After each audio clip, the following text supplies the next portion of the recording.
Começa agora um programa que traz tudo sobre o livro mais lido em todos os tempos.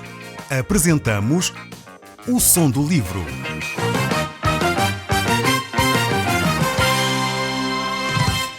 Seja muito bem-vindo. Neste podcast vai encontrar o livro mais conhecido e lido em todo o mundo. Vamos levá-lo numa viagem pela história da humanidade. Este é um audiolivro para si, para a sua família e sociedade em geral. Contextualização e comentários de Paulo Chaveiro. Este Salmo 128 apresenta-nos a importância da vida familiar. É um salmo extremamente interessante e eu creio que extremamente atual. Vivemos dias em que a vida familiar está posta em causa. Muitas vezes nós não sabemos como agir diante dos conflitos que existem no meio da família. Situações em que marido e mulher têm dificuldade em comunicar, situações onde não há condições sociais e financeiras para que os filhos se possam desenvolver e estudar de uma forma condigna. Então vamos ver aquilo que Deus tem para nos oferecer como vida familiar. E este salmo relata um pouco esse aspecto. Eu espero que você possa estar atento àquilo que Deus tem para nos dizer. Sei também que é um grande desafio e é com grande temor e tremor que eu me apresento a falar sobre este assunto. Pois sei que cada um de nós que está envolvido numa família temos o desejo que a nossa família seja sempre a mais bem-sucedida. Ninguém procura destruir a sua vida, ninguém procura fazer mal ao seu cônjuge. Antes, pelo contrário, as pessoas quando se juntam, quando casam, têm como intenção, como objetivo, serem felizes. A pergunta é, mas porquê que não são? E é exatamente isso que eu espero encontrar algumas respostas consigo neste momento através deste salmo. É algo que Deus quer falar connosco. É algo que Deus quer trazer alguns princípios. E é uma luta constante. A vida familiar, mais do que uma luta, é um desafio. É algo que nós temos que trabalhar diariamente. Não podemos sentar, como diz o povo, à sombra da bananeira à espera que as coisas aconteçam e depois dizer, ok, o nosso casamento não deu. Se você está numa situação complexa, se está a viver uma situação difícil na sua relação, a primeira coisa que eu o desafio a fazer é procure um casal amigo com quem você e o seu cônjuge conversam. Procure talvez um terapeuta familiar que o ajude a ultrapassar as dificuldades. Não se dê por vencido já. Procure encontrar soluções. Seja criativo, seja tolerante, seja paciente. São princípios fundamentais para que o desenvolvimento da família se dê de uma forma harmoniosa. Então olhemos para este salmo. Um salmo que começa com a palavra bem-aventurado. Começa com a palavra feliz. Feliz aquele que teme ao Senhor. Este é o princípio do saber. Este é o princípio de uma vida familiar bem-sucedida. É temer ao Senhor e andar nos seus caminhos. Então este é um princípio fundamental. Porque se nós vivermos os caminhos de Deus, se nós vivermos as premissas que Deus tem para nós, torna-se mais difícil acabarmos com o nosso relacionamento. Porque vejamos, a palavra de Deus nos diz claramente que nós devemos amar o nosso próximo. E o seu próximo mais próximo é o seu marido. Se você é um cristão, se você é uma cristã, se você é alguém que teme a Deus, o seu próximo mais próximo é o seu cônjuge. Você não pode pensar que virá amar o seu colega de trabalho, o seu vizinho, o seu inimigo, se você não está a exercer o seu amor para com o seu cônjuge. Então este é o aplicar do temer a Deus, do andar nos seus caminhos. O andar nos caminhos de Deus implica perdão. Nem sempre é fácil nós verbalizarmos isso, eu te perdoo. Ou nem sempre é fácil nós dizermos, olha, perdoa-me porque eu errei. Sabe porquê? Porque nós somos orgulhosos. Se você não for muito diferente de mim, provavelmente você terá algumas dificuldades nesta área. Vai precisar trabalhar o seu ego, vai precisar, de alguma forma, perceber que a sua atitude também não foi sábia, não foi correta. Então precisa dizer, olha, perdoa-me, não agi corretamente. Então, andar nos caminhos de Deus significa viver os princípios que Jesus já nos ensinou. Princípios como o amor, princípios como o perdão, princípios como falar o que é justo, princípios com o agir, com caridade, princípios fundamentais para a nossa relação. Como diz o texto, ele inicia dizendo, bem-aventurado aquele que teme ao Senhor e anda nos seus caminhos. Continua o texto bíblico a dizer, do trabalho das tuas mãos comerás, feliz serás e tudo te irá bem. Então, a premissa principal, o que é mais importante de tudo é andar nos caminhos de Deus. Jesus disse isto por outras palavras. Eu não sei se você está lembrado. Jesus diz: buscai em primeiro lugar o reino de Deus e a sua justiça, e todas as outras coisas vos serão acrescentadas.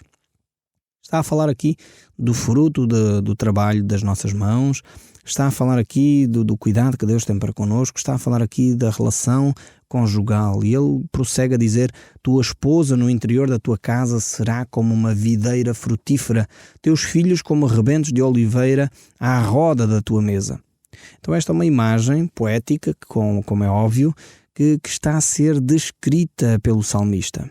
A esposa no interior da casa então será como uma videira que dá frutos, ou seja, que traz harmonia, que traz alegria ao lar. E os filhos serão como rebentos de oliveira.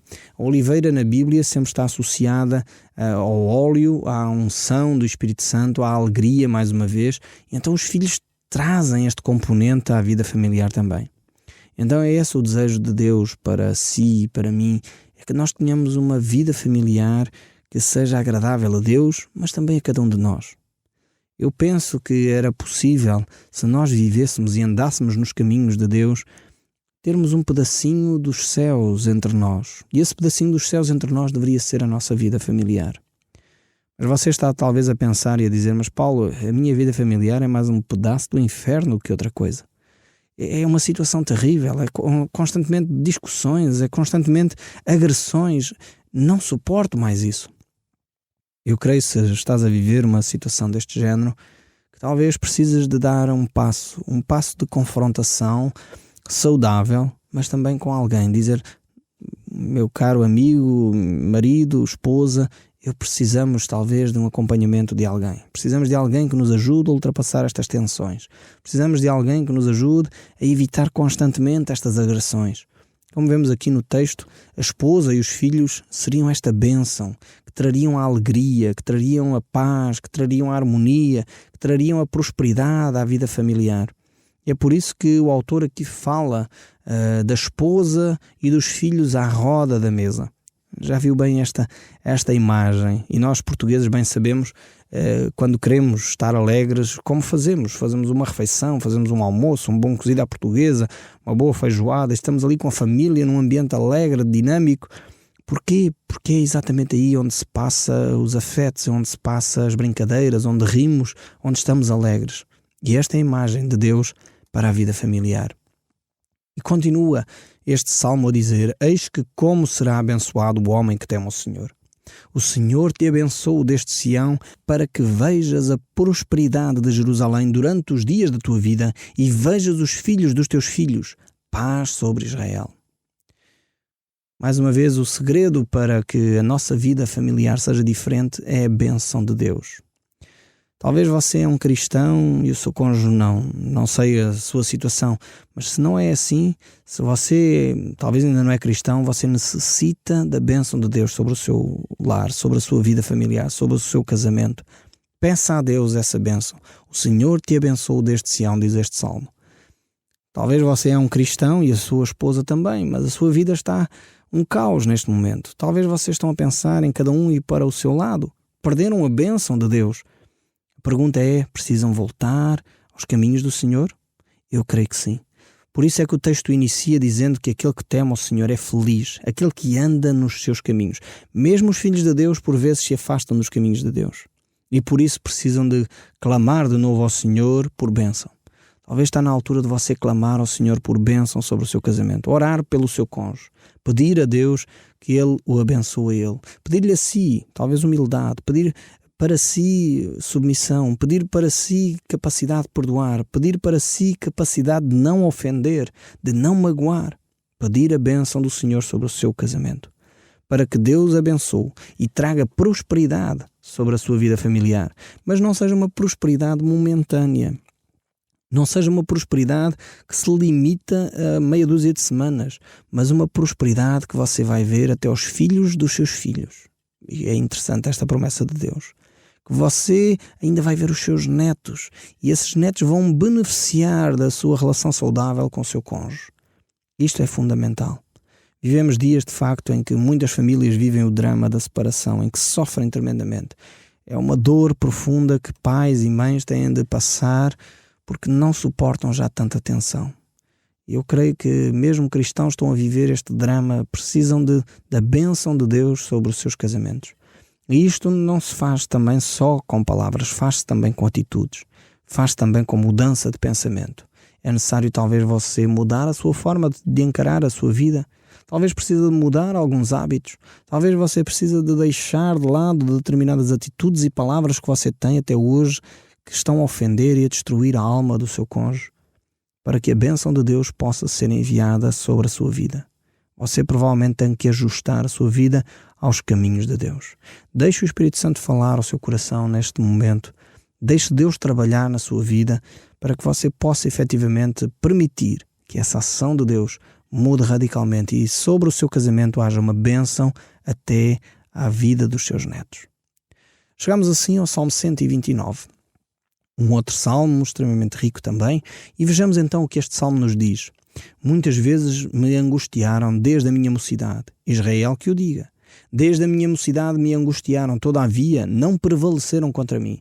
Sobre o meu dorso lavraram os lavradores. Nele abriram longos sulcos. Mas o Senhor é justo, cortou as cordas dos ímpios.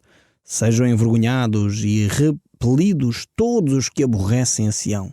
Sejam como a erva dos telhados que secam antes que floresça, como a qual não enchem a mão os ceifeiros, nem os braços os atam em feixes. E também os que passam não dizem: a bênção do Senhor seja convosco.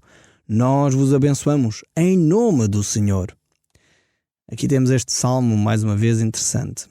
Há situações onde nós nos sentimos desencorajados, pessoas que maltratam a nossa vida. Nós temos uma outra expressão para retratar aquilo que o salmista está aqui a dizer. Ele usa a imagem de que os lavradores passam com a máquina de lavrar sobre as suas costas, deixando sulcos profundos nas suas costas.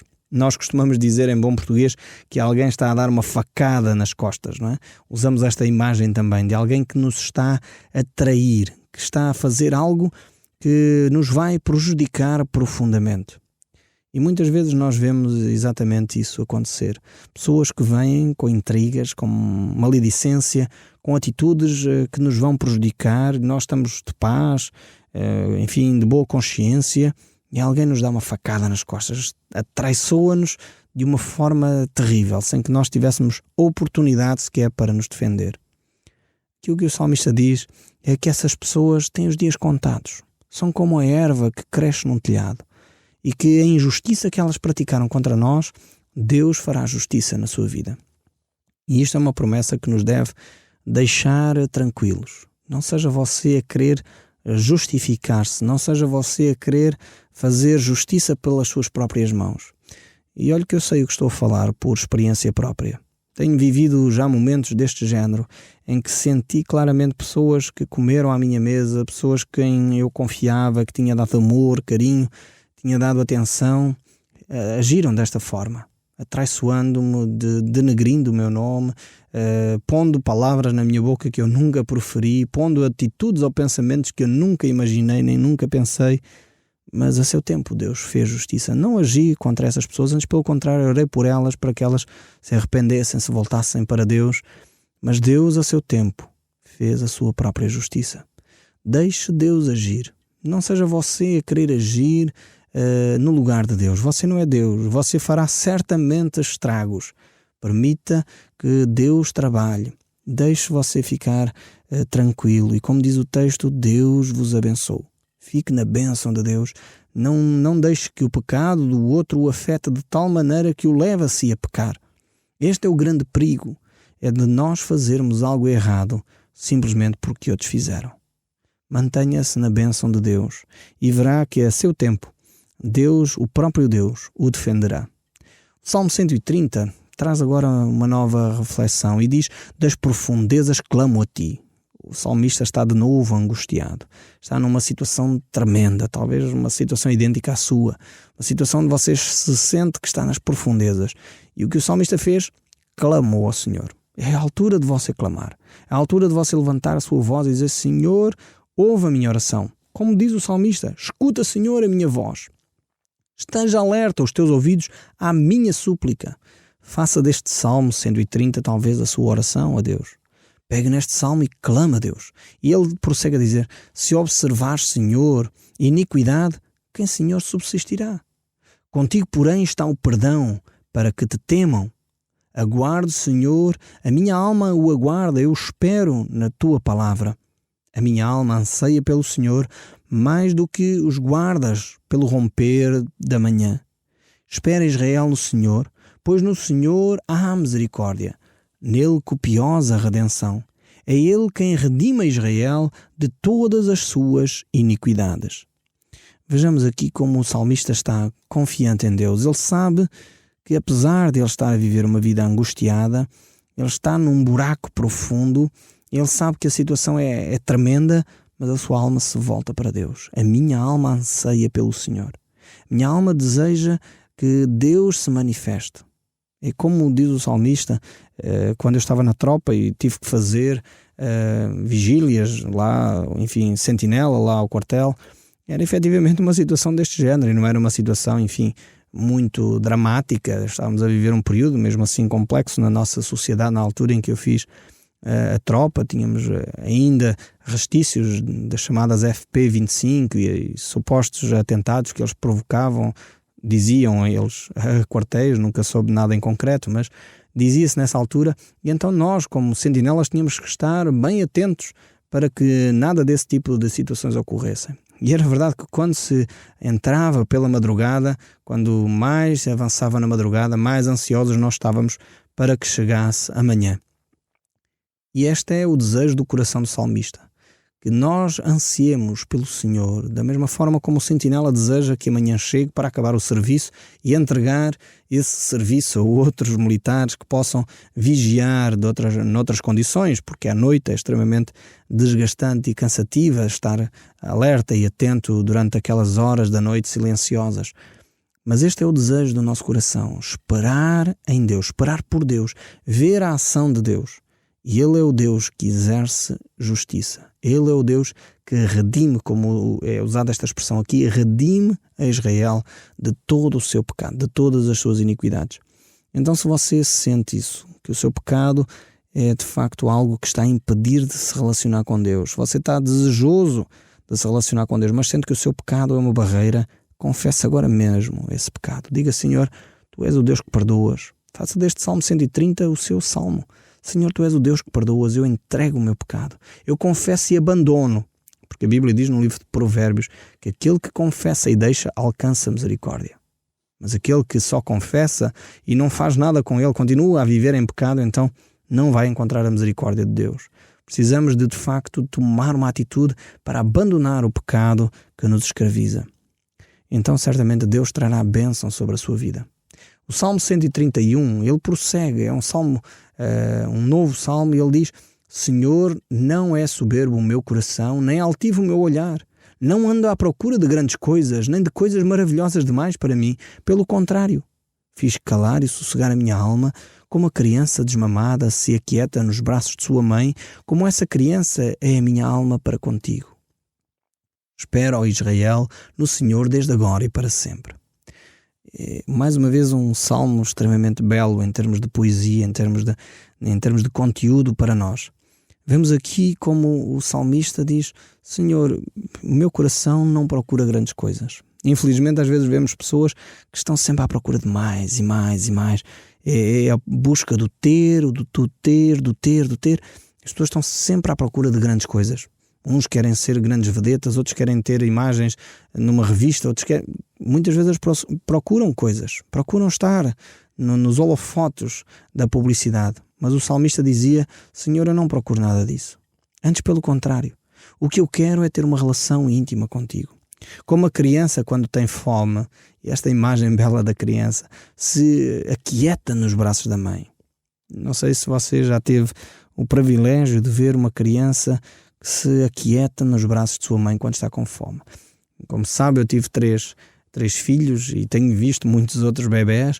Eu gosto de olhar para as crianças e ver quando elas estão naquele momento de ser a altura de comerem, elas estão ali ansiosas, gritam, choram, até que a mãe se aproxima, as abraça e elas procuram então o calor da mãe, o sossego, e ali se alimentam.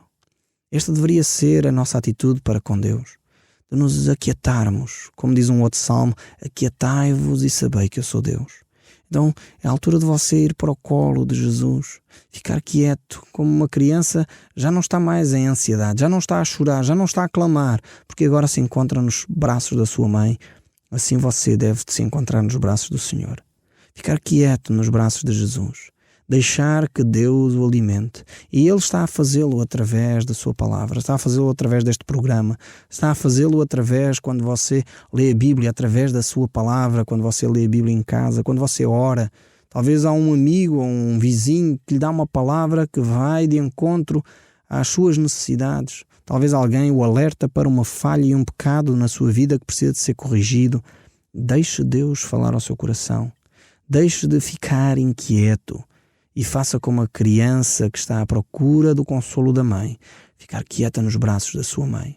Assim é a minha alma para contigo. Que você possa fazer esta oração a Deus. E mais do que fazer esta oração a Deus, possa ter esta atitude para com Deus, de descansar em Deus, percebendo que é Ele quem cuida de si. Assim como uma mãe cuida do seu bebê, é Deus quem cuida de si. Então aquiete-se nos braços de Deus e deixe Deus agir na sua vida. O Som do Livro, uma produção da Rádio Transmundial de Portugal.